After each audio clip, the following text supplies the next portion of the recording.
नमस्कार दोस्तों, आप सभी के स्टडी फॉर यूपीएससी पीसीएसआई में स्वागत है। आज तारीख हो गया 6 मार्च 2024 ईस्वी और आज का न्यूज़पेपर आर्टिकल डिस्कशन का वीडियो है। ये हेडलाइन देखते हैं कि क्या है और उसके पश्चात काफ़ी सारे इंपॉर्टेंट न्यूज़ हैं। पीटी के फैक्ट भी हैं, थोड़े से ज़्यादा, आज कम ही न्यूज़ है लेकिन पीटी फैक्ट उसमें ज़्यादा है और उसको कवर करेंगे। एक आर्टिकल पढ़ेंगे जिसमें हिमालय राज्यों में प्लास्टिक प्रदूषण पर चिंता व्यक्त की गई है, उसको हम लोग डिटेल में कवर करेंगे, देखेंगे क्या है मुद्दा। ब्लैक सी जो है वो भी चर्चा में है तो उसको भी हम लोग देखेंगे और भी कुछ न्यूज होंगे आपके लिए। सबसे पहले हेडलाइन देखिए द हिंदू का क्या है। एक डीयू के एक्स प्रोफेसर हैं जिनको माओइस्ट लिंक मतलब माओवादियों से लिंक के मामले में इनको गिरफ्तार किया गया था, इन पर केस चल रहा था और अभी हाई कोर्ट ने इस चीज़ को रद्द कर दिया है और बोला है कि ये दोषी नहीं है। उसके पश्चात जो महाराष्ट्र गवर्नमेंट है वो सुप्रीम कोर्ट ऑफ इंडिया में गई है और सुप्रीम कोर्ट में अपील किया है महाराष्ट्र गवर्नमेंट ने कि ये जो प्रोफेसर साहब हैं इनको नहीं छोड़ा जाना चाहिए। ये आपके न्यूज़ से, इस न्यूज़ से तो आपके एग्ज़ाम में सवाल नहीं पूछा जाएगा, ऐसा कुछ भी नहीं है इसमें। हाँ, बाकी आप न्यूज़ के तौर पर इसको पढ़ सकते हैं। आपको पता होगा कि जो माओवादी होते हैं ये एक विचारधारा पर आधारित काम करते हैं और आपको पता है कि माओवादियों का कहाँ पर है, तो अगर आप ध्यानपूर्वक देखेंगे तो रेड कॉरिडोर कहा जाता है इस एरिया को। भारत का जो पूर्वी भाग है जिसमें बंगाल से लेकर आप दक्षिण तक चले जाइए और यहीं पर महाराष्ट्र राज्य जो है इसका फैलाव का जो पूर्वी भाग है वो जो एरिया है वहाँ पर गढ़चिरौली वगैरह इलाका माओवादी और माओइस्ट में आते हैं। माओवादी विचारधारा के कई सारे लोग शहरों में भी होते हैं और कॉलेज में प्रोफेसर्स भी होते हैं, सिंपैथेसाइजर जिनको कहा जाता है, सहानुभूति रखने वाले लोग। माओवादियों में भी दो तरह के होते हैं। कम्युनिस्ट में एक होते हैं जो राजनीतिक विचारधारा के तौर पर काम करते हैं, एक होते हैं जो हिंसक संघर्ष करते हैं। हिंसक संघर्ष नक्सलवादी से शुरू हुआ था, आपको पता ही होगा, तो वो बंगाल में जगह है जहाँ से पहली बार भारत में इस चीज़ की शुरुआत हुई थी। उसके पश्चात इस मूवमेंट ने हिंसक रूप से बहुत सारे राज्यों को अपने चपेट में लिया। अलग अलग राज्य अलग अलग कारणों से माओवादियों के चपेट में आए। जैसे बिहार में कास्ट का कारण था तो वहीं उड़ीसा छत्तीसगढ़ में संसाधन और जंगल का कारण था। संसाधन और जंगल पर जब सरकार ने डेवलपमेंट के नाम पर वहाँ पर गई, माइन वगैरह शुरू हुए बहुत सारे, तो वहाँ पर एक संघर्ष शुरू हुआ था। ओके, बिहार में कास्ट के आधार पर था, जो कास्ट में जातिगत रूप से सबसे ज़्यादा निचले तबके दबे हुए थे, उन लोगों ने हथियार उठाए और उसके पश्चात संघर्ष शुरू हुआ था। गलत होता है हिंसक संघर्ष, गलत ही होता है, नो मैटर किसी भी कारण से उठाया जाए हथियार। हिंसक जब भी होगा तो गलत ही होगा, कोई इसमें पक्ष विपक्ष के मुद्दे होने ही नहीं चाहिए। हिंसक लोगों का जवाब हिंसा से ही दिया जाता है। चलिए देखते हैं प्लास्टिक प्रदूषण की बात करते। उससे पहले देखिए एक महोत्सव, आपको पता ही है कि अभी होली का जो कार्यक्रम है वो जगह जगह पर मनाया जा रहा है और अगर आप ब्रज में जाएंगे, मथुरा और उसके आस पड़ोस के इलाके में, तो वहाँ पर भी धूमधाम से होली मनाई जाती है। देश के लगभग सभी जो धार्मिक जगह हैं उन सभी जगहों पर मनाया जाता है। तो पूना के समीप में कौन सा उत्सव है, तो इस उत्सव का जरूर ध्यान रखिएगा। श्रीनाथ वीर महाकोसबा, मशोकबा बोला जाता है। ये महोत्सव मनाया जाता है महाराष्ट्र में। कहाँ पर, तो जो श्रीनाथ वीर महोत्सव कहाँ पर, पुणे के पास में ये मनाया जाता है और भगवान शिव के साथ ये लोग क्या करते हैं, तो उत्सव खेलते हैं, रंग खेलते हैं, होली खेलते हैं।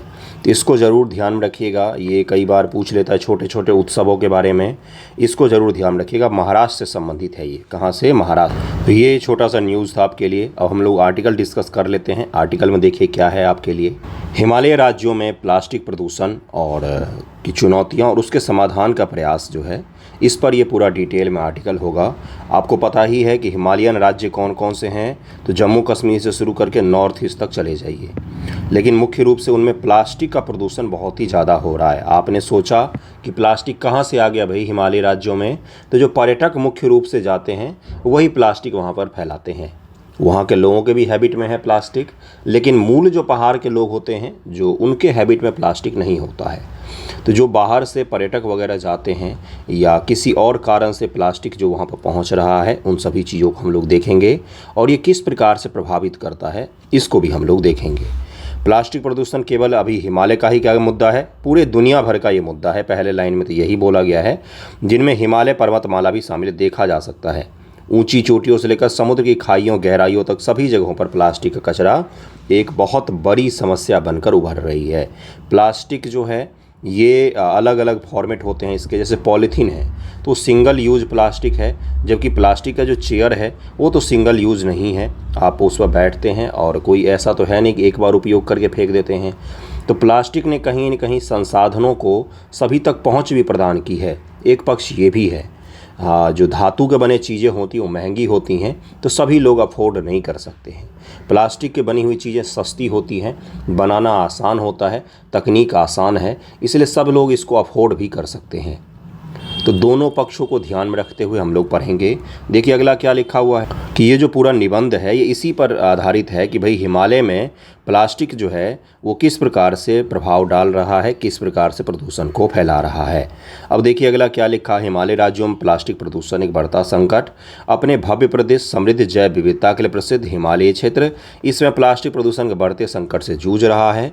भव्य प्रदेश है, जैव प्रदेश है तो वहाँ पर बेहद समृद्ध है, मतलब जैव विविधता की बात कर रहे हैं। आपको पता ही है कि कितना खूबसूरत जगह होता है हिमालय में, स्वास्थ्य वर्धक जगहें पाई जाती हैं जहाँ पर जाने मात्र से आपके स्वास्थ्य में सुधार हो जाता है ना। तो बड़े प्लास्टिक के मलबे के क्षरण के परिणाम स्वरूप उत्पन्न होने वाले माइक्रो प्लास्टिक ने पहाड़ों, नदियों, झीलों, झरनों व्यापक रूप से प्रभावित किया है, जिससे पारिस्थितिक तंत्र के लिए खतरा बढ़ता जा रहा है। दरअसल में बात क्या है, देखिए कोई बड़ा प्लास्टिक का टुकड़ा है, जब आप इसको फेंक देते हैं तो ये तो टुकड़ा आपको दिखेगा उसी साइज़ का है, लेकिन इसमें से छोटे छोटे कण जो हैं प्लास्टिक वो टूट टूट कर अलग होकर जल में और वायु में, मिट्टी में, सभी जगहों पर मिक्स हो जाते हैं। और वो जो माइक्रो प्लास्टिक होता है ना, वो तो कई बार बोला जा रहा है कि जो ड्रिंकिंग वाटर आप पीते हैं, मिनरल वाटर खरीदते हैं, उसमें भी माइक्रो प्लास्टिक के कण होते हैं और ये बेहद नुकसानदेह होते हैं हमारे लिए, जिससे पारिस्थितिक तंत्र के लिए खतरा बढ़ता जा रहा है। भारतीय हिमालयी क्षेत्र इस उपमहाद्वीप के लिए मीठे पानी के लिए महत्वपूर्ण स्रोत के रूप में कार्य करता है। अब अगर हिमालय में प्लास्टिक प्रदूषण होगा तो क्या वो हिमालय तक ही रहेगा बंधुओं? वो बिहार में भी आएगा, वो यूपी में भी आएगा। गंगा की सहायक नदियाँ जो हैं वो तो गंगा जो है वो कहाँ से निकल के आ रही? हिमालय से। तब उसमें भी तो प्लास्टिक के प्रदूषण शामिल हो जाएंगे, माइक्रो प्लास्टिक। अब आप बोलोगे माइक्रो प्लास्टिक छोड़िए, बड़े प्लास्टिक के कण भी हमने गंगा में तैरते देखें तो क्या प्रभाव पड़ता है ना। तो यही है वो समस्या जिस पर आपको मुझे बताना था कि हिमालय में अगर प्लास्टिक प्रदूषण होगा तो केवल वो हिमालय तक सीमित नहीं रहेगा, आपके खाद्य चेन में, आपके जो खाद्य श्रृंखला है वहाँ तक प्लास्टिक की पहुँच होगी। ओके, गंगा, सिंधु, ब्रह्मपुत्र जैसी प्रमुख नदी प्रणाली उत्तर जीविता का एक महत्वपूर्ण स्रोत भी है। हालांकि प्लास्टिक कचरे के अवैज्ञानिक निपटान से मिट्टी व पानी प्रदूषित हो रहा है, जिससे क्षेत्र की जैव विविधता खतरे में पड़ रही है। निचले इलाके के समुदाय के लिए आवश्यक मीठे पानी के स्रोत संकटापन्न स्थिति में हैं। प्लास्टिक प्रदूषण से मीठे पानी का जो स्रोत है, जिस पर उत्तर भारत में सबसे बड़ी आबादी निवास करती है, गंगा, यमुना, सिंधु, ब्रह्मपुत्र, उत्तर भारत का जो प्लेन है जिसमें पाकिस्तान से लेकर कहाँ तक, पाकिस्तान से लेकर असम तक। फिजिकल मैप में पाकिस्तान और भारत के बीच सीमा रेखा नहीं होती है। फिजिकल मैप आपके सामने है, देखिए क्या होता है उसमें केवल प्लेन दिखाया जाता है। ईश्वर ने हमें बनाकर वही भारत दिया था, हमने उसको बांटा है, ठीक है। तो उसमें क्या होगा, फूड चेन में प्लास्टिक कहीं ना कहीं शामिल हो जाए, क्योंकि जल जो हमारे हैं ना तो वो प्रदूषित हो जाएंगे। शहरीकरण में वृद्धि के साथ साथ उत्पादन, उपभोग पैटर्न में बदलाव ने भी हिमालयी राज्यों में प्लास्टिक कचरे की समस्या को बढ़ा दिया है। शहरीकरण में वृद्धि कारण क्या क्या बताया जा रहा है? अर्बनाइजेशन बढ़ रहा है, उत्पादन व उपभोग के पैटर्न में बदलाव भी आया है। कहाँ पर? तो हिमालयी राज्यों में, जिसके कारण से प्लास्टिक प्रदूषण हो रहा है। पर्यटकों की आमद ने इस मुद्दे को और भी जटिल बना दिया है। अब राज्य जो हैं वो पर्यटकों पर क्या प्रतिबंध भी नहीं लगा सकते हैं, और पर्यटक जो हैं वो जब जाएंगे तो वो तो किसी भी चीज़ का ध्यान ही नहीं रखते, उनको बस होता है सेल्फी लेना, रील बनाना। सही कह रहा हूँ मैं। जब आप हिमालय घूमने जाएंगे तो बड़ा दुख होगा आपको देखकर कि लोग क्या दशा करके छोड़ देते हैं इस जगह को। हिमालय छोटा, नीचे वाला छोड़िए, आप माउंट एवरेस्ट तक प्लास्टिक प्रदूषण से परेशान है, वहाँ पर भी लोग कचरा छोड़ के आ जाते हैं, है ना। मौजूदा अपशिष्ट प्रबंधन प्रणाली ने बुनियादी ढांचे को प्रभावित किया है, प्लास्टिक कचरे को बड़े पैमाने पर विस्तारित किया है। Social development for community foundation की एक हालिया रिपोर्ट ने इस स्थिति को गंभीरता को रेखांकित करती है, जिसमें उल्लेख किया गया है कि वर्तमान उत्तराखंड के शहर प्लास्टिक कचरे में डूब रहे हैं। कभी आप ऊंचे पहाड़ की तो छोड़ दिया, आप हरिद्वार ही चले जाइएगा, वहीं पर देखिएगा प्लास्टिक प्रदूषण के क्या हालत हो रखे हैं। सुंदर से पहाड़ को लोगों ने प्लास्टिक से पाट कर रख दिया है। तो ये जो है ये कहीं ना कहीं भूस्खलन को भी बढ़ावा देता है। बिल्कुल सही सुन रहे हैं आप। और क्या करता है तो आपके फूड चेन को भी प्रभावित करता है। यद्यपि यह संकट उत्तराखंड से आगे भी विस्तृत है, तथापि अन्य हिमालयी राज्यों को भी इस तरह की चुनौती का सामना करना पड़ रहा है। इस संदर्भ में एनजीटी ने पर्यावरण संवेदनशील क्षेत्रों में अपशिष्ट डंपिंग की आवश्यकता को अनिवार्य बताया है, जो प्लास्टिक प्रदूषण के प्रतिकूल प्रभाव को कम करने के सरकार के हस्तक्षेप की तत्काल आवश्यकताओं का संकेतक है। जो एनजीटी है उसने भी बोला है कि आप इस चीज़ पर तुरंत काम करिए, नहीं तो ये भयावह त्रासदी को लेकर आएगा। शिमला जो है राज्य, शिमला जो स्टेट है, शहर जो है हिमाचल की राजधानी, वहाँ पर प्लास्टिक बैन है एक। और प्लास्टिक वहाँ पर आज से नहीं बैन है, बहुत दिनों से बैन है वहाँ पर। और उसके साथ साथ बहुत सारे ऐसे पहाड़ के शहर हैं जहाँ पर प्लास्टिक परमानेंट बैन किए गए हैं, लेकिन फिर भी जाते हैं वहाँ पर लोग और वहाँ पर छोड़ कर आ जाते हैं। ठीक है। प्लास्टिक अपशिष्ट प्रबंधन में चुनौतियाँ क्या क्या आ रही है। ठोस अपशिष्ट प्रबंधन नियम 2016, प्लास्टिक अपशिष्ट प्रबंधन नियम 2016 जैसे नियामक ढांचे के अधिनियम के बावजूद हिमालय राज्य प्लास्टिक कचरे को प्रभावी ढंग से प्रबंधित करने की चुनौती से जूझ रहे हैं। विस्तारित निर्माता उत्तरदायित्व, यानी कि जिसने बनाया है उस चीज़ को, उसके लिए भी उत्तरदायित्व वो होना चाहिए भाई, कि आप जैसे फ्लिपकार्ट से आप अगर कोई सामान मंगाते हैं या अमेजोन से मंगाते हैं तो वो किस चीज़ के पैकेट में बंद करके देता है आपको, प्लास्टिक में देता है। उसकी जगह वो कागज़ के पैकेट में भी तो बंद करके दे सकता है, लेकिन क्यों नहीं देता है, क्योंकि महंगा पड़ता है। तो फ्लिपकार्ट और अमेजन जो हैं या और भी कंपनियां ले लीजिए, तो मैंने दो उदाहरण के तौर पर आपको बताए हैं। क्या उनकी जिम्मेदारी नहीं होनी चाहिए प्लास्टिक प्रदूषण को कम करने की? आप लाभ तो कमा रहे हैं, लेकिन पर्यावरण को कितना नुकसान पहुंचा रहे हैं आप। ओके। उत्पादकों, आयातकों और ब्रांड मालिकों को अपने उत्पादों के अंतिम समय तक निपटान की जिम्मेदारी लेने का आदेश देता है, फिर भी संदर्भित कार्यान्वयन अपर्याप्त है, विशेषकर पहाड़ी इलाकों में। जबकि कुछ राज्यों ने प्लास्टिक उपयोग पर अंकुश लगाने के लिए कानून बनाए हैं। उचित बुनियादी ढांचे की कमी प्रवर्तन प्रयासों में बाधा डालती है। जो बुनियादी ढांचा है, देखरेख का, निगरानी का जो तंत्र है, वो इतना कमज़ोर है अपने यहाँ पर कि इसके कारण से सोचिए, सिंगल यूज़ प्लास्टिक को जुलाई 2022 ईस्वी से रोक लगाया गया। क्या वाकई भारत में सिंगल यूज़ प्लास्टिक बंद हुए हैं? क्या आप उपभोग नहीं करते हैं, लेकिन भारत में सरकारी तौर पर तो बंद किए गए हैं। क्या उपभोग नहीं हो रहे हैं? बिल्कुल हो रहा है। हिमाचल प्रदेश, सिक्किम ने कुछ प्लास्टिक उत्पादों पर प्रतिबंध लागू किया है, लेकिन अपर्याप्त अपशिष्ट प्रबंधन प्रणाली के कारण गंदगी बनी की बनी ही रह गई। ऐसा कोई खास सुधार नहीं देखा गया। अगला इन्होंने बोला है कि प्लास्टिक अपशिष्ट प्रबंधन के लिए आपको क्या करना पड़ेगा, जो अपशिष्ट है उसको पृथक्करण करना पड़ेगा, मतलब अलग अलग करना पड़ेगा। आप जो कचरे आप फेंकते हैं तो वहाँ पर 2 डब्बे रखे रहते हैं, उनका भी उपयोग लोग सही से नहीं करते हैं। डब्बे में कचरे फेंकना भी बहुत कम लोगों की आदत होती है। तो ये बता रहे हैं कि हमारे यहाँ पर तंत्र तो है, नियामक ढांचा भी है, लेकिन इम्प्लीमेंटेशन सही से नहीं हो रहा है। रूल रेगुलेशन को सही से लागू नहीं किया जा रहा है। सरकार के पास संसाधन के साथ साथ मानव तंत्र की भी कमी है, जिसके कारण से अपशिष्ट प्रबंधन सही तरीके से नहीं हो रहा है। इसके अलावा कई हिमालय राज्यों में प्रचलित परंपराएं स्थानीयों को अक्सर अपशिष्ट प्रबंधन पहल से बाहर रखा जाता है, जिससे समाधान में उनके संभावित योगदान को कम किया है। पर्वतीय क्षेत्रों में अपशिष्ट प्रबंधन की विशेष चुनौती का प्रभावी ढंग से निपटान समाधान करने के लिए डेटा अंतराल को समाप्त करना, संसाधन आवंटन को बढ़ाना अनिवार्य होना चाहिए। मोटा मोटी अगर बात सही से बताया जाए आपको, तो पहाड़ जो हैं वो प्लास्टिक से प्रदूषित हो रहे हैं। पहला तो ये हो गया, जिसका उदाहरण अलग अलग जगहों पर दिया गया है। एनजीटी ने भी बोला है कि आपको सही से इसका काम करना पड़ेगा, क्योंकि ये बेहद नुकसानदेह है पहाड़ के लिए। तीसरा चीज़ इसमें ये बोला गया कि हमारे पास कानून भी है, हमारे पास एक छोटा सा ढांचा भी है, लेकिन इम्प्लीमेंटेशन हम बिल्कुल भी नहीं कर रहे हैं, जिसके कारण से क्या हो रहा है, प्लास्टिक प्रदूषण जस के तस बने हुए हैं। सबसे पहले ही चीज़ क्या है इसमें आवश्यक, आपसे अगर पूछा जाए तो सबसे पहली आवश्यकता है इसमें जन जागरूकता की। जब तक लोग जागरूक नहीं होंगे, शहर और देश साफ नहीं हो सकता है। ठीक है, देखिए अगला क्या लिखा हुआ है। कानूनी विनिमय और सरकार के प्रयास। SWM, PWM व EPR सहित प्लास्टिक अपशिष्ट प्रबंधन को नियंत्रित करने वाले कानून, नियामक ढांचे हिमालयी राज्यों में प्लास्टिक प्रदूषण संकट को संबोधित करने के लिए आधार प्रदान करते हैं। एक्ट बहुत सारे हमारे पास हैं, बहुत तरह तरह के रूल रेगुलेशन बनाए हुए हैं। ये तो हमारे पास आधार हो गया। अब इनको लागू करने की बात आती है। हालांकि ये शासनादेश अक्सर पर्वतीय क्षेत्रों को अद्वितीय भौगोलिक चुनौती के समाधान में विफल रहते हैं। उसके पश्चात भी इस तरह के नियामक ढांचे अपने पास में मौजूद हैं। हालांकि हिमाचल प्रदेश, सिक्किम जैसे राज्यों में प्लास्टिक उपयोग को विशेष कानूनी प्रतिबंध लागू किए हैं, उनके यहाँ पर कुछ सुधार भी हुआ है इसके कारण से। फिर भी इन उपायों की प्रभावशीलता बुनियादी ढांचे और प्रबंधन तंत्र की कमी के कारण से सीमित है। यही बोला जा रहा है कि जो बुनियादी ढांचा है हमारे पास लागू करने के लिए लोगों की कमी है, उसके पश्चात फंडिंग की कमी है इससे निपटने के लिए। इसके कारण से इस चीज़ को सही से लागू नहीं किया जा रहा है।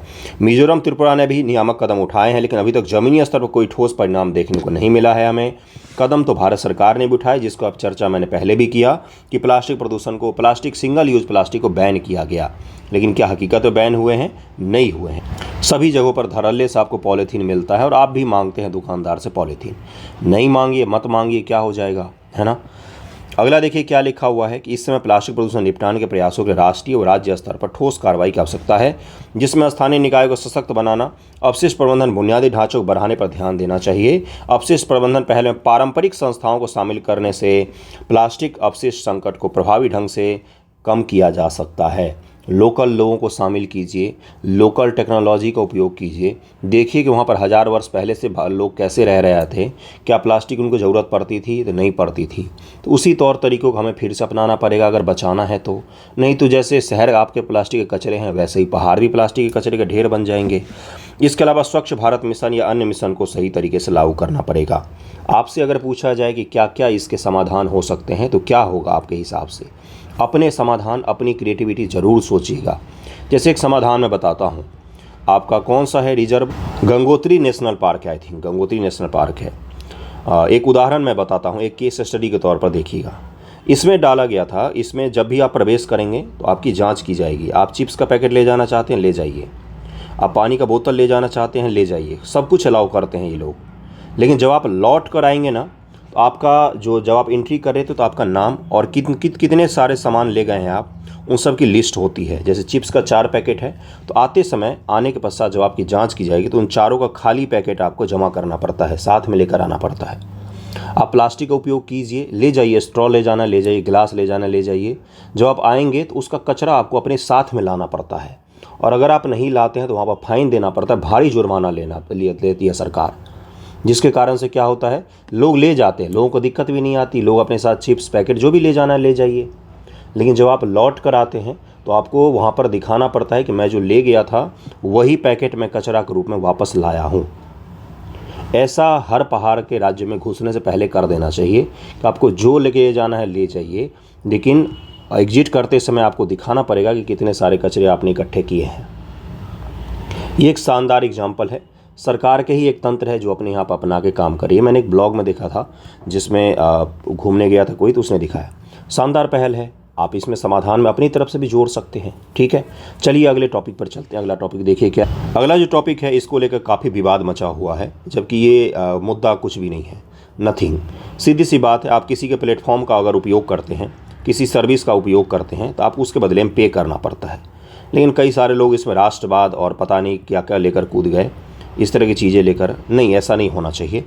गूगल कंपनी है, उसने क्या किया था, बहुत सारे भारतीय ऐप को अपने प्ले स्टोर से हटा दिया था। प्ले स्टोर पता ही है, जहाँ से आप लोग ऐप डाउनलोड करते हैं। प्ले स्टोर से बहुत सारे भारतीय ऐप को हटा दिया, जैसे भारत मैट्रिमोनियल, और भी बहुत सारे थे, कुकू FM था, और भी बहुत सारे थे। क्यों हटाया था? क्योंकि देखिए, गूगल ऐप जब आप डाउनलोड करते हैं तो वहाँ पर लिखा रहता है इन ऐप परचेज। इन ऐप परचेज लिखा रहता है, मतलब ऐप के अंदर आप कुछ खरीद सकते हैं, पैसा लग सकता है आपको। ठीक है, जैसे किसी कोचिंग का ही ले लीजिए ऐप, उस ऐप को जो आप डाउनलोड करते हैं उस पर लिखा रहता है इन ऐप परचेज। जब आप उसमें से कुछ परचेज करते हैं तो आपको पे करना पड़ता है उस कोचिंग को, जबकि उस कोचिंग को किसको पे करना पड़ता है? तो गूगल को पे करना पड़ता है। आप उसको पे करेंगे। और ख़ास तौर से डेटिंग ऐप्स जो होते हैं, मैट्रिमोनियल ऐप्स जो होते हैं, या कुकू FM जैसे जो ऐप हैं, उन सब ऐप में इस तरह के प्रतिबंध लगाए गए थे और उन्हीं को डिलिस्ट किया गया था। क्यों? क्योंकि वो ऐप जो है वो गूगल को अपना पेमेंट नहीं कर रहे थे। सीधी सी बात है, आप किसी कोचिंग में जा रहे हैं, वहाँ पर अगर आपने कोई कोर्स लिया हुआ है या उसके प्लेटफॉर्म का उपयोग कर, तो आप पे करते हैं। नहीं पे करते तो आपको बाहर कर देते हैं। इसको राष्ट्रवाद से जोड़ा जा रहा है। ठीक है, तो अपना एक गूगल बना लीजिए, गूगल जैसा सक्सेसफुल दुनिया भर में। किसको बुरा लगेगा भाई? मुझे भी अच्छा लगेगा हुआ इस तरह का, तो किसको अच्छा नहीं लगेगा? अब इस चीज़ को समझते हैं। देखिए मुद्दा क्या है उसको डिटेल में हम लोग समझेंगे। हाँ, क्या मोनोपोली है इस चीज़ का? बिल्कुल है, गूगल का एंड्रॉयड है मोनोपोली। उतना बड़ा सिस्टम किसी के पास है? नहीं है, नहीं है भाई। एंड्रॉयड ऐप फ़ोन जो आप यूज़ करते हैं और अलग अलग जो ऐप लिस्ट होते हैं, यूट्यूब हैं, ये सारे का सारा प्लेटफॉर्म किसी एक ही कंपनी के तहत में आता है। इस मोनोपोली को तोड़ा जा सकता है क्या? अभी तो हाल फिलहाल में संभव नहीं ही है कि तोड़ा जाए, क्योंकि कोई और मार्केट में इस तरह की कंपनी है ही नहीं। ओके, देखते हैं कि ये मुद्दा क्या था, उसके पश्चात हम लोग आगे बढ़ जाएंगे। कोई खास बड़ा मुद्दा नहीं है, छोटा सा मुद्दा है, उसको डिस्कस करके आगे बढ़ेंगे हम लोग। ओके, देखिए क्या लिखा हुआ है कि गूगल ने अपनी बिलिंग नीतियों का अनुपालन न करने का हवाला देते हुए कुछ लोकप्रिय भारतीय ऐप को प्ले स्टोर से हटा दिया था, जैसे भारत मैट्रिमोनियल, कुकू एफएम और भी कई सारे ऐप थे। भारत के सर्वोच्च न्यायालय के हालिया आदेश ने गूगल को अपने प्ले स्टोर से ऐप्स को हटाने से रोकने से इनकार कर दिया। सुप्रीम कोर्ट ऑफ इंडिया ने ऐप को हटाने से रोकने से इनकार किया था। क्यों? जिससे गूगल की बिलिंग नीति का अनुपालन नहीं करने पर ऐप को हटाने का मार्ग प्रशस्त हो गया। गूगल की जो बिलिंग की नीति है उसका आपने पालन नहीं किया। जब आप गूगल पर कोई चीज़ करते हैं, ऐप जब आप अपलोड करते हैं प्ले स्टोर पर, तो उससे पहले अच्छा खासा टर्म एंड कंडीशन आता है। उसमें अगर आप राज़ी होते तभी ऐप कोई आप अपलोड करते हैं। मैं किसी को बचा नहीं रहा हूँ, किसी को डिफेंड नहीं कर रहा हूँ, आपको बस मैं समझा रहा हूँ कोई टॉपिक। तो जब आप उस टर्म एंड कंडीशन को फॉलो नहीं करते हैं तो गूगल के पास ये अधिकार होता है कि वो क्या करे, ऐप को हटा दे। उसमें भी वो सुप्रीम कोर्ट ऑफ इंडिया के पास में गए कई सारे लोग कि गूगल को मना कीजिए, हटाए नहीं, लेकिन सुप्रीम कोर्ट ऑफ इंडिया ने इनकार कर दिया इस चीज़ से कि हम उसको नहीं रोकेंगे। क्यों? क्योंकि उसकी पॉलिसी थी। ठीक है, यह मुद्दा डेवलपर्स द्वारा अपने ग्राहकों को इन ऐप खरीदारी के लिए शुल्क का भुगतान करने की गूगल की आवश्यकता से संबंधित है। जो ऐप के डेवलपर हैं, कोई भी ऐप ले लीजिए, नाम का कोई ऐप है, इसमें आपको कुछ ऐप के अंदर जब आप कुछ खरीदते हैं, इन ऐप परचेज, कोई सर्विस आप ऐप के अंदर खरीदते हैं, ऐप में कई सारी चीज़ें फ्री में होती हैं, कई सारी चीज़ें आपको परचेज करना पड़ता है। ठीक है, तो उस परचेज करने के लिए आपको क्या करना पड़ता है, पे करना पड़ता है। और जो डेवलपर है वो किसको पे करते हैं, तो गूगल को पे करते हैं। तो यही पेमेंट नहीं कर रहे थे, इसके कारण से हटाया गया था। इन ऐप खरीदारी उपयोगकर्ताओं को मोबाइल ऐप में सामान या सेवाएं खरीदने की अनुमति देती है। इससे वर्चुअल आइटम, प्रीमियम सुविधाएं, सदस्यताएं बहुत कुछ शामिल होती हैं। भुगतान सीधे ऐप के माध्यम से किया जाता है। प्रायः संग्रहित भुगतान विधियों का उपयोग किया जाता है। यह ऐप डेवलपर्स के लिए रेवेन्यू जनरेट करने का एक सामान्य तरीका होता है। तो जब रेवेन्यू जनरेट हो रहा है आपका, किसके लिए, तो डेवलपर्स के लिए। आप पैसा देते हैं, डेवलपर्स को रेवेन्यू मिल रहा है, पैसे मिल रहे हैं, तो वो किसको पे करेंगे फिर थोड़ा सा हिस्सा, तो गूगल को पे करते हैं। कितना पे करते हैं, तो 11 से लेकर 26% तक आपको पे करना पड़ता है। कभी कभी 30% भी पे करना पड़ता है। यूट्यूब में तो जो पार्टनरशिप प्रोग्राम होता है उसमें तो 45% का पार्टनरशिप पे करना पड़ता है। किसको, तो गूगल को, यूट्यूब को पे करना पड़ता है। ठीक है, अगला देखिए क्या है। गूगल ने भारत में इन ऐप खरीदारी के लिए अपने फीस को 11 से 26% तक समायोजित किया है, लेकिन सूचीबद्ध कंपनियां इस संशोधित शर्तों को पूरा करने में विफल रही, इसीलिए उनके ऐप को डीलिस्ट किया गया था। ये चीज़ क्लियर हो गया होगा। आज के बाद इस टॉपिक में डाउट आएगा कि आपको नहीं आएगा। ठीक है, आगे बढ़ते हैं। एक पीटी फैक्ट और है आपके लिए, समुद्र लक्ष्मण। ये क्या है, तो ये अभ्यास है, सैन्य अभ्यास है। भारत और मलेशिया के बीच समुद्र लक्ष्मण द्विपक्षीय समुद्री अभ्यास का आयोजन विशाखापट्टनम तट के पर संपन्न हुआ है। क्या है, तो समुद्र लक्ष्मण अभ्यास किससे संबंधित है, तो भारत और मलेशिया के बीच में ये अभ्यास संपन्न करवाया जाता है। इस अभ्यास से भारतीय नौसेना जहाज किल्टन और रॉयल मलेशियाई जहाज केडी लकीर ने भाग लिया, जिसका उद्देश्य दोनों सेना के बीच संबंधों को मजबूत करना तथा अंतर संचालनीयता को बढ़ावा देना था। ओके, भारत और मलेशिया के बीच में अन्य अभ्यास शामिल है। उदार शक्ति अभ्यास वायुसेना का है। हरिमाऊ शक्ति अभ्यास ये सेना का अभ्यास है। ओके, अगले टॉपिक पर चलते हैं। अगला टॉपिक देखिए, अगला टॉपिक है जिसमें यूक्रेन ने बोला है कि हमने क्या किया है, हमने रशियन वॉरशिप को ब्लैक सी में मार गिरा, ब्लैक सी में तबाह कर दिया है। तो इसको हम लोग ब्लैक सी का बाउंड्री और उसके आस पड़ोस के देश को देख लेंगे, जिससे क्या हो, आपके एग्जाम में पूछा जाए, जो कि पूछा ही जाता है। इसी तरह से लोकेशन कवर किया जाता है, मैप इसी तरह से कवर किया जाता है। जो चीज़ न्यूज़ में है उसको कवर कर लीजिए, जिससे क्या हो कि आपका छूटे ना एग्जाम में। ओके, तो इसको तो हम लोग देखेंगे ही, लेकिन अगला न्यूज़ देखिए क्या है।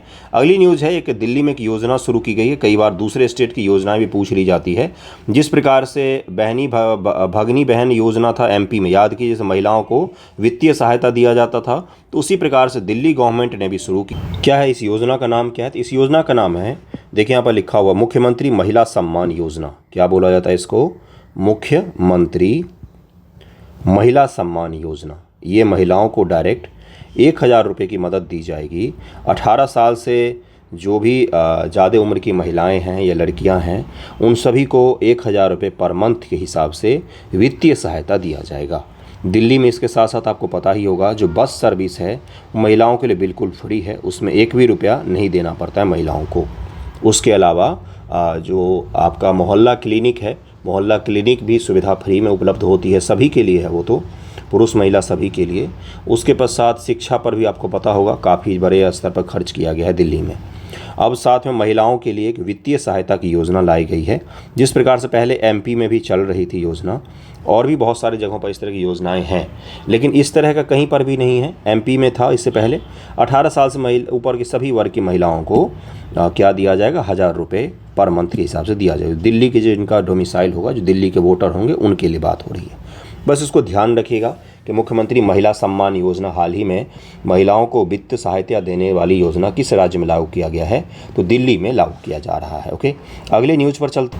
उससे पहले मैं ब्लैक सी का आपको बाउंड्री कंट्रीज़ दिखा देता हूं, उसके पश्चात हम लोग आगे एक ग्रीन जॉब को डिस्कस करेंगे कि क्या है ये। ओके, देखिए ये है ब्लैक सी। ब्लैक सी आपको पता ही होगा कहाँ पर है, तो ये आपका रूस, यूक्रेन, इन सब के सीमा के पश्चात पास में स्थित है। यहाँ पर भूमध्य सागर है, भूमध्य सागर यहाँ पर सी ऑफ एजियन है, ये सी ऑफ मरमरा है। और इस संधि का क्या नाम है, जो सी ऑफ मरमरा को ब्लैक सी से जोड़ने वाली संधि है, उस संधि का क्या नाम है, ये आप मुझे बताएंगे।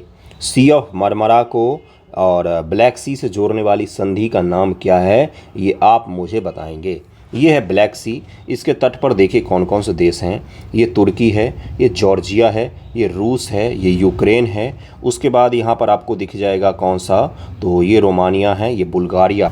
इन देशों को ध्यान में रखिएगा कौन कौन से देश हैं। इसको सी ऑफ अजोब, अजोब सागर कहा जाता है। ये क्रीमिया का प्रायद्वीप है, क्रीमियाई प्रायद्वीप है। यहाँ पर कर्च है, कर्च की जल संधि कहा जाता है। इसको क्या कहा जाता है बंधुओं, कर्च की जल संधि कहा जाता है। इस जल संधि का नाम आप मुझे बताएंगे। इसके तटीय देशों के नाम मैंने बताए हैं आपको, उसको ज़रूर ध्यान रखिएगा, ये बेहद इंपॉर्टेंट होगा आपके लिए। ओके, चलते हैं अगले न्यूज़ पर। अगला न्यूज़ देखिए क्या है। अगली न्यूज़ है कि भारतीय नौसेना जो है वो लक्षद्वीप में एक नया नेवल बेस बनाने जा रही है। उसकी चर्चा हम लोग डिटेल में करेंगे। क्या इससे पहले भी था नेवल बेस लक्षद्वीप में, तो बिल्कुल होगा, ये कोई कहने की बात है क्या। कावरती में तो इससे पहले ही था, लेकिन एक और नया बेस बनाया जा रहा है, INS जटायु, उसको हम लोग देखेंगे थोड़ा सा इसके पश्चात। और देखिए अगला क्या है, वॉर कॉलेज, वॉर और ट्रेनिंग का कॉलेज कहाँ पर, तो गोवा में खोला गया है, जिसका नाम रखा गया चोल। क्यों भाई, क्योंकि इंडियन नेवी से संबंधित ये कॉलेज होगा, और इसीलिए चोल साम्राज्य का नाम आपने सुना होगा, चोल चेर पांडे। तो चोल जो थे वो अपनी नेवी के लिए बहुत ही प्रसिद्ध थे। उन्होंने नेवी के बदौलत ही श्रीलंका पर भी कब्जा किया था, इंडोनेशिया के भी कई सारे द्वीपों पर कब्जा किया था, और वहाँ पर अटैक भी किया था। तो कहाँ पर, राजनाथ सिंह जी ने इसका उद्घाटन किया है। कहाँ पर है ये, तो ये है आपका गोवा में। क्या नाम है इसका, तो चोल नाम है। इंडियन नेवी का वॉर कॉलेज है, वॉर और ट्रेनिंग के लिए एक समर्थित कॉलेज है, संस्थान है, जिसका नाम है चोल नाम है। तो इसको ज़रूर ध्यान रखिएगा, नेवल वॉर कॉलेज है, और कहाँ पर, तो गोवा में खोला गया है। ओके, किनके द्वारा इनोग्रेट किया गया, तो राजनाथ सिंह जी के द्वारा इनोग्रेट किया गया है। ये बस ध्यान में रखिएगा, पीटी फैक्ट है, बाकी ये लक्षद्वीप वाला मैं आपको पढ़ाऊँगा। देखिए अगला एक द हिंदू में आज आर्टिकल आया हुआ था छोटा सा, जिसमें कुछ टर्मिनोलॉजी जहां से आपके सवाल बन सकते हैं पीटी मेंस एग्जामिनेशन में। क्या है, तो इसमें बोला गया कि ग्रीन जॉब जो है ना, ग्रीन जॉब जो होते हैं उसमें जेंडर जो इक्वालिटी है वो सही से नहीं हो पा रहा है। अब ग्रीन जॉब क्या होता है, जेंडर इक्वालिटी क्या हो सकता है, इन सब चीज़ों को हम लोग देखेंगे। इस चीज़ में थोड़ा सा मुझे हंसी भी आती है इन सब चीज़ों को पढ़ कर कि किस चीज़ों को हम लोग डिस्कस कर रहे हैं, किन मुद्दों को डिस्कस कर रहे हैं हम लोग। मुद्दे तो कुछ और होने चाहिए थे। ठीक है, चलिए देखते हैं क्या है। ग्रीन जॉब का तात्पर्य होता है ऐसे कार्य के क्षेत्र जहाँ पर जैसे कोई भी ऐसा क्षेत्र जहाँ पर क्या होता है, पर्यावरण को प्रदूषित नहीं होते हैं पर्यावरण, और जो जॉब होते हैं उनकी जो कार्य होते हैं वो पर्यावरण को बिल्कुल भी नुकसान नहीं पहुंचाते, पर्यावरण हितैषी काम होते हैं। तो ग्रीन जॉब एक तरह से उसी को कहा जाता है। अब उसमें है क्या, तो पुरुष जो हैं वो ज़्यादा काम करते हैं, पुरुष जो हैं उसमें ज़्यादा शामिल हैं। ऐसा एक रिपोर्ट बोला गया कि इसके रिपोर्ट में तो ये बोला गया, इंटरनेशनल लेबर ऑर्गेनाइजेशन ILO की रिपोर्ट में बोला गया है कि जो the transition to low carbon development has the potential to add 35 million green job in India by 2047। 35 million green job जो है वो 2047 तक भारत में ऐड हो सकता है। ये ILO ने बोला है। किसने बोला है, इंटरनेशनल लेबर ऑर्गेनाइजेशन ने बोला है। कब स्थापित हुआ था, फर्स्ट वर्ल्ड वॉर के बाद ही स्थापित हो गया था ILO, राष्ट्र संघ जब आप पढ़ते हैं तभी स्थापित हुआ था। चलिए देखते हैं, इसमें बोला गया है कि ये जो जॉब होंगे ना, ये ऐसे क्षेत्र में होंगे, रिन्यूएबल एनर्जी का क्षेत्र हो सकता है, या तो ग्रीन एग्रीकल्चर का क्षेत्र हो सकता है, हाइड्रोजन एनर्जी का क्षेत्र हो सकता है। ऐसे क्षेत्र जहाँ पर हम कार्बन कटौती करके कार्य कर रहे हैं या उन दिशा में कोई भी काम कर रहे हैं, वो सब के सब ग्रीन जॉब में आते हैं। चूँकि भारत ने लक्ष्य रखा हुआ है कि हम 2070 ईस्वी तक हम क्या करेंगे, तो कार्बन न्यूट्रल हो जाएंगे, इसीलिए हमारे यहाँ पर बहुत सारे ऐसे क्षेत्रों का जन्म होगा जहाँ पर ग्रीन जॉब की अवधारणा होगी। अब उस जॉब में क्या हो रहा है, पुरुष जो हैं वो ज़्यादा आ रहे हैं। इसमें बोला गया है कि मोर देन 95% जो है, 85% ज़्यादा वो पुरुष ही इस क्षेत्र में काम करें, महिलाओं को अवसर कम मिल रहा है। ओके, यहाँ पर बोला गया है कि 2015 से 2021 के बीच में भारत की जो रिन्यूएबल एनर्जी की कैपेसिटी है वो 250% से बढ़ गई है, 2.5 गुना से ज़्यादा तेज़ी से बढ़ी है। लेकिन अगर हम लोग सोलर रूफटॉप योजना की बात करें या सोलर रूफटॉप से संबंधित कार्यों की बात करें, योजना नहीं कार्यों की बात करें, सोलर से संबंधित कार्यों की बात करें, ग्रीन जॉब में आएगा। इसमें मात्र 11% महिलाएं जो हैं वो काम कर रही हैं, बाकी 89% जो है वो पुरुष ही काम कर रहे हैं। महिलाओं के बारे में ILO ने बोला है, ILO का चूँकि रिपोर्ट था इसलिए इसको समझिएगा ढंग से। ILO ने बोला है कि भाई महिलाएं जो हैं वो अभी भी किन क्षेत्रों में ज़्यादा काम कर रही हैं, तो कपड़ा का जो क्षेत्र है वहाँ पर ज़्यादा काम कर रही हैं, लेदर का जो क्षेत्र है वहाँ पर ज़्यादा काम कर रही हैं, फूड का जो क्षेत्र है वहाँ पर ज़्यादा काम कर रही हैं। अभी भी वो ग्रीन जॉब की तरफ में नहीं बढ़ पा रही हैं। पुरुषों का ट्रांजिशन बहुत तेज़ी से हो रहा है ग्रीन जॉब की तरफ में, महिलाओं का ट्रांजिशन थोड़ा सा स्लो हो रहा है ग्रीन जॉब की तरफ में। ILO ने ऐसा बोला है, ILO ने ऐसा बोला है। ग्रीन जॉब पहले समझ गए होंगे आप लोग। अब यहाँ पर आपने सोचा होगा, आपने तो नहीं सोचा होगा, मैं आपको सोचवाता हूँ, सोचा होगा कि नहीं पता नहीं, सोचिए ज़रा इसका क्या कारण हो सकता है। आपने सोचा कि क्या कारण है कि महिलाएं नहीं जा रही हैं। अब सुनिएगा ध्यान से, यहाँ पर बोला गया है कि एक स्टडी में ये सामने आया कि लगभग 85% जो ट्रेनिंग मिला है ग्रीन जॉब के लिए उसमें पुरुष ही हैं, महिलाएं कम हैं। महिलाएं क्यों कम हैं? क्योंकि STEM science technology engineering mathematics के क्षेत्र में महिलाओं का योगदान ग्लोबल स्तर पर कम है पुरुषों की तुलना में। इसके अलावा महिलाएं जो हैं वो सोशल नॉर्म्स के कारण से, इस स्टडी में सामने आया कि सोशल नॉर्म्स के कारण से क्या हो रहा है, महिलाएं इन क्षेत्रों में कम जा रही है। कपड़ा का जो क्षेत्र होता है या फूड का जो क्षेत्र होता है उसमें टेक्निकल चीज़ें कम इन्वॉल्व होती हैं, साथ साथ में रिस्क भी और थोड़ा सा जॉब का जो स्तर होता है वो भी रिलैक्स होता है इनके कंपेयर में। जबकि ग्रीन जॉब का जो क्षेत्र है वहाँ पर साइंस एंड टेक्नोलॉजी का ज़्यादा इम्प्लीमेंटेशन होता है, वहाँ पर इक्विपमेंट थोड़े से हेवी हो सकते हैं, उनका जॉब जो है करने का वातावरण वो भी थोड़ा सा कठिन होता है। इस कारण से महिलाओं का रुझान जो है वो इन क्षेत्रों में कम है, ऐसा माना गया एक स्टडी में। इतना क्लियर हो गया होगा आपको। अब इसके काट में एक और पॉइंट बोला गया कि ऐसा तो नहीं है, ग्लोबल स्तर पर भले ही ऐसा हो, लेकिन भारत में देखिए लिखा हुआ है 42.7% of total number of STM graduate being women. Bharat में लगभग 42.7% जो टोटल ग्रेजुएट होते हैं साइंस टेक इंजीनियरिंग मैथमेटिक्स में, इसमें 42% करीब महिलाएं हैं। फिर भी उनका पार्टिसिपेशन जो है ये ILO के रिपोर्ट के हिसाब से 30.8% ही है इंजीनियरिंग, मैन्युफैक्चरिंग और इत्यादि क्षेत्रों में। क्यों है इतना? क्योंकि कहीं न कहीं ये भेदभाव है लैंगिक स्तर पर, जिसके कारण से इस तरह के हमें डेटा में अंतराल दिखते हैं। अब इसका समाधान क्या करना चाहिए भाई? तो समाधान यही हो कि सरकार जो है कुछ इस तरह की नीतियां लाए जिससे सभी जॉब सेक्टर महिलाओं को पर्याप्त रूप से भागीदारी हो, और जो ग्रीन जॉब नए क्रिएट होंगे आने वाले समय में उन क्षेत्रों में महिलाओं के पार्टिसिपेशन भी पर्याप्त रूप से हो सके। ओके, चलते हैं लक्षद्वीप के न्यूज़ को डिस्कस करते हैं, उसके पश्चात वीडियो एंड करेंगे। देखिए क्या लिखा हुआ कि हिंद महासागर अपनी स्थिति मजबूत करने और विरोधियों की गतिविधि पर नजर रखने के लिए भारतीय नौसेना लक्षद्वीप के मिनिकॉय द्वीप समूह में एक नया बेस INS जटायु तैयार किया है, जिसे आज ही चालू किया जाएगा। 5 मार्च को चालू किया गया है। काबरती में INS द्वीप रक्षक के बाद INS जटायु लक्षद्वीप में भारत का दूसरा नेवी बेस होगा। INS द्वीप रक्षक जो है कहाँ पर है? कवरत्ती में है। कवरत्ती पता ही है कहाँ पर? लक्षद्वीप। प्रधानमंत्री नरेंद्र मोदी और मॉरिशस के PM ने कुछ दिन पहले एक हवाई पट्टी और सेंट जेम्स सेतु का उद्घाटन किया था। इसका उद्घाटन करने के बाद INS जटायु को चालू किया जाएगा। इंडियन नेवी के जहाज बेस टुकड़ियों के नाम पहले INS लगा होता है। रिपोर्ट्स के मुताबिक लक्षद्वीप में नेवी बेस के निर्माण के पीछे भारत का स्पष्ट उद्देश्य है कि भारत अरब सागर में एक शक्ति बनने की ओर अग्रसर है, और मालदीव को भी एक संकेत है। मालदीव ने कल क्या किया है? मालदीव के जो राष्ट्रपति उन्होंने बोला है कि भारतीय सैनिक न तो सिविल ड्रेस में न तो मिलिट्री के ड्रेस में इस देश में रह सकते हैं। उसके साथ साथ कल उन्होंने चीन के साथ में एक इंटरनेशनल जो आर्मी को लेकर जो पैक्ट होता है उसको साइन किया मालदीव ने। तो हमें तो साइड कर रहा है और चीन की आर्मी के साथ में पैक्ट साइन कर रहा है मालदीव। उसको भी एक जवाब होगा क्योंकि उसके समीप में ही है क्या, लक्षद्वीप। तो हमें ये बताना पड़ेगा उसको कि हम आप पर डिपेंडेंट नहीं हैं, हमारे पास अपनी कैपेसिटी भी है। मॉरिशस के साथ भी हम संबंधों को बढ़ा रहे हैं, सेशल्स के साथ भी संबंधों को बढ़ा रहे हैं। मालदीव के बिना भी हम हिंद महासागर और अरब सागर और बंगाल की खाड़ी को रक्षा कर सकते हैं, इतना हमें बताना था। तो इसको ज़रूर ध्यान रखिएगा। कहाँ पर INS जटायु को चालू किया गया है, नया नेवल बेस, तो ये किया गया है मिनिकॉय द्वीप समूह, लक्षद्वीप। ओके, आज का न्यूज़पेपर डिस्कशन यहीं पर समाप्त होता है। कैसा लगा है ज़रूर बताएं। Okay, thank you so much आप सभी का वीडियो देखने के लिए।